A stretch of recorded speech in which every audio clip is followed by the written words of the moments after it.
Halo semuanya, apa kabar? Kembali lagi pada pembahasan kita kali ini. Ada satu hal penting yang harus kamu tahu. Dengarkan ini.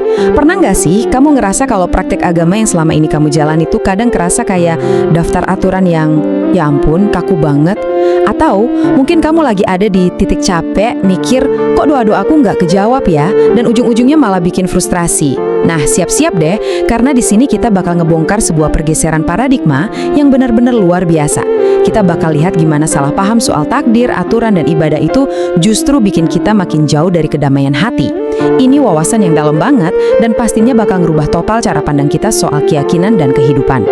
Oke, mari kita selami ini. Ada satu pertanyaan mendasar yang kadang suka banget kelewat di tengah kesibukan kita sehari-hari. Sebenarnya, apa sih tujuan utama dari sebuah pengabdian atau ibadah itu?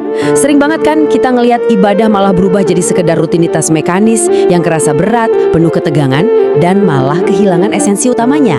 Jadi, di pembahasan kita kali ini, kita bakal mengurai bareng-bareng berbagai miskonsepsi yang sering banget muncul di masyarakat soal betapa kakunya beragama, gimana sih cara kita benar-benar memahami takdir, dan yang paling seru, gimana caranya nemuin lagi kebahagiaan sejati dalam ngejalanin keyakinan kita.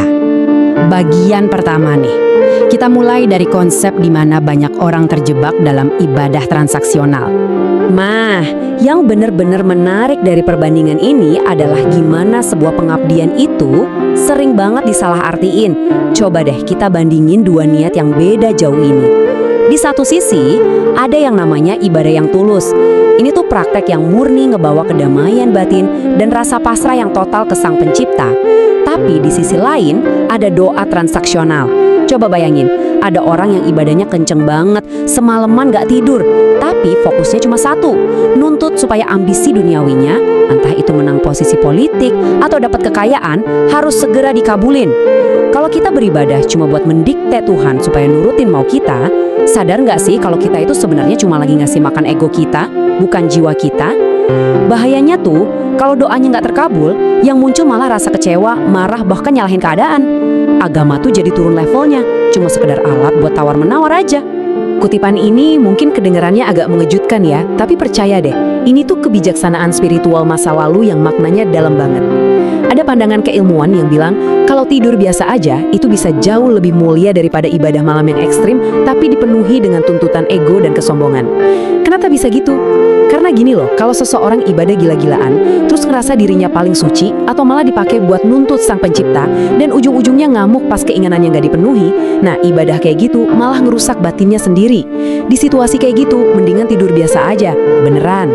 Tidur dengan hati yang pasrah, ridho, dan cuma ngarep rahmat aja, itu jauh lebih aman dan lebih mulia secara spiritual daripada ibadah, tapi isinya cuma keangkuhan ego semata. Dari situ, kita masuk ke konsep yang lebih luas lagi di bagian kedua kita, kedaulatan mutlak atas takdir. Jadi, poin krusialnya di sini adalah Sang Pencipta itu sama sekali nggak dibatasi oleh konstitusi atau aturan-aturan buatan manusia. Kadang kan kita suka mikir, oh catatan takdirku udah kelar nih, udah fix nggak bisa diubah. Atau tanpa sadar kita malah ngebatasin kekuasaan ilahi pakai logika kita sendiri. Padahal ya, yang namanya kedaulatan mutlak itu berarti otoritas tertinggi punya hak prerogatif yang penuh banget untuk ngelakuin apapun yang dikehendakinya. Takdir itu nggak selalu terkunci mati loh. Ketetapan qada dan qadar itu sifatnya tetap cair di tangan Sang Pencipta. Kalau kita benar-benar paham konsep ini, harusnya sih kita jadi jauh lebih rendah hati ya. Kita jadi sadar kalau kita tuh sama sekali nggak punya hak buat ngatur atau mendikte Yang Maha Kuasa cuma karena ngerasa udah ngelakuin banyak amal kebaikan. Coba perhatiin urutan ini karena ini penting banget. Sebelum kita ngajuin permohonan atau doa apapun, kita butuh fondasi yang benar dulu. Langkah pertamanya, itu harus iman yang murni. Artinya, kita ngakuin kebesaran Sang Pencipta tanpa syarat apapun. Habis itu, masuk ke langkah kedua, kepasrahan penuh. Ridho aja sama apapun kehendaknya. Nah, setelah dua hal itu mantap, barulah di langkah ketiga, kita bisa masukin permohonan atau doa kita dengan rasa rendah hati. Bayangin kalau aturannya dibalik, kita nuntut dulu macam-macam, tanpa iman yang benar dan tanpa rasa pasrah. Wah, perjalanan spiritual kita bakal gampang banget tersesat, dan ujung-ujungnya pasti cuma dapat kekecewaan sama rasa frustrasi. Sekarang, gimana sih kebenaran spiritual tadi diterapin di kehidupan sosial kita? Yuk kita bahas di bagian ketiga, seni merangkul tanpa memaksa. Kita pakai satu analogi yang super kuat dari sebuah kisah masa lalu ya. Bayangin deh, ada dua sosok panutan. Yang satu milih buat ngumpul sama orang-orang soleh aja karena ya nyaman rasanya. Tapi yang satunya lagi, dia malah sengaja milih buat terjun dan berada di tengah orang-orang yang bermasalah. Pas ditanya kenapa, jawabannya benar-benar nampar banget. Dia bilang, posisi seorang pembimbing itu ibarat dokter. Logikanya gini, mana ada sih dokter yang ngabisin waktunya di ruangan yang udah steril dan isinya orang sehat semua? Dokter itu pasti perginya ke pusat pandemi, ke tempat di mana penyakitnya ada kan? Jadi bimbingan spiritual yang sejati itu justru butuh keberanian buat turun langsung, merangkul mereka yang masih banyak kurangnya, bukan malah asik mengisolasi diri di atas menara gading kesucian. Dan ilustrasi ini dengan sangat brilian ngegambarin kenapa bertindak ekstrim itu selalu gagal. Kalau pendekatan kita terlalu keras, isinya marah-marah melulu, kaku, gampang hakimin, ya orang yang lagi butuh bimbingan bakal lari ketakutan dong. Mereka jadi malas deket-deket. Tapi sebaliknya, kalau pendekatannya terlalu lunak, cuma diam aja ngelihat kesalahan, orang malah mikir, oh perbuatan burukku ini wajar dan dibenerin kok. Dua-duanya gagal total buat ngebina hati. Nah yang benar-benar kita butuhin itu adalah jalan tengah. Kita harus jadi sosok yang ramah, gampang didekati, tapi juga tetap tegas ngasih pencerahan dan mengoreksi kesalahan, tentunya tanpa ngerendahin harga diri mereka. Esensi utama dari ngebimbing orang itu kan sebenarnya ngebantu mereka buat berubah ya. Kalau kita ngebangun aura wibawa yang kelewat kaku dan bikin takut, orang-orang biasa di luar sana yang justru paling butuh jawaban buat masalah hidupnya, pasti nggak bakal berani nanya. Padahal kadang dengan bersikap sedikit lebih santai, mau berbaur di ruang publik tanpa birokrasi yang ribet, itu justru ngebuka pintu lebar-lebar buat masyarakat supaya mereka bisa dapat solusi spiritual dan arahan moral yang lagi mereka butuhin banget. Kebaikan itu pada akhirnya harus gampang diakses sama siapa aja. Ngomong-ngomong soal kemudaan beragama, ini ngebawa kita ke bagian keempat, elastisitas hukum agama. Bicara soal ngasih solusi praktis, kita harus paham gimana sih sebenarnya hukum agama atau fikih itu dirancang. Kerangka hukum spiritual yang sejati itu sebenarnya luar biasa realistis loh.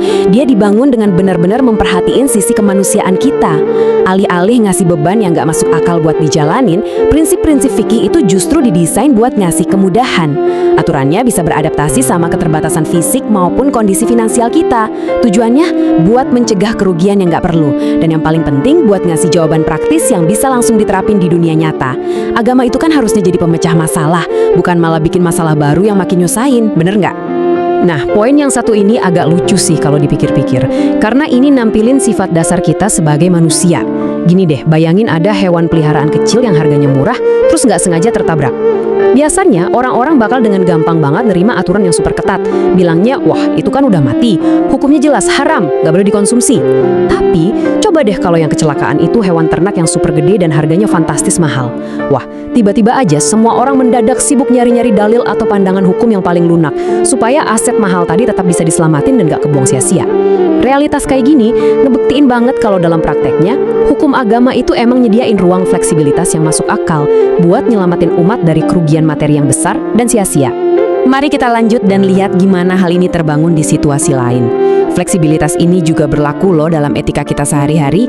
Kadang kita suka kejebak sama rasa sungkan atau kesopanan birokratis yang berlebihan.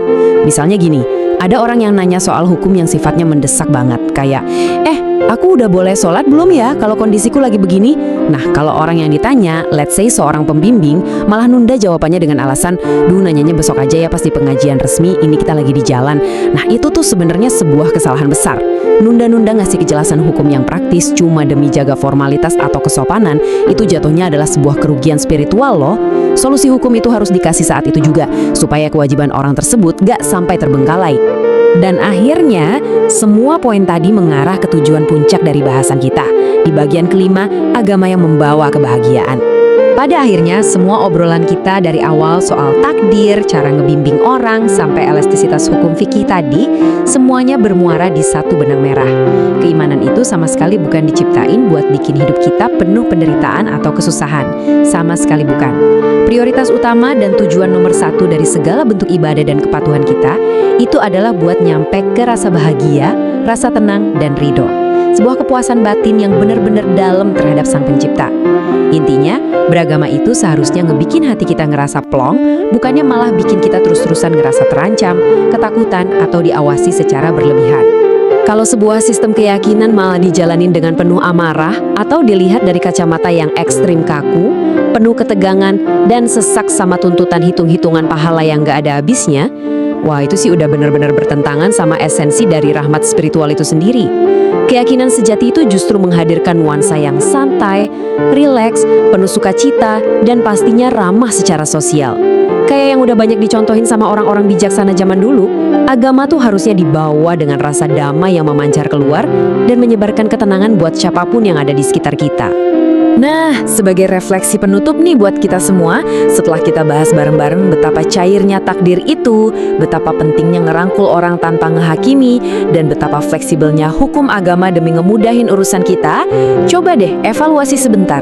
Tanyain ke diri kamu sendiri, apakah praktek spiritual kamu selama ini udah bawa kedamaian yang mendalam dan bikin kamu bisa senyum lega karena benar-benar ridho? Atau jangan-jangan praktek itu malah sekedar jadi daftar tugas yang berat dan terus-terusan bikin jiwamu capek. Mulai sekarang, yuk kita pilih jalan yang bawa rahmat, kebahagiaan, dan kedamaian. Karena sejatinya memang untuk itulah sebuah pengabdian spiritual itu diciptakan. Sampai jumpa di pembahasan kita berikutnya ya. Tetaplah belajar dan teruslah melangkah maju dengan hati yang lapang.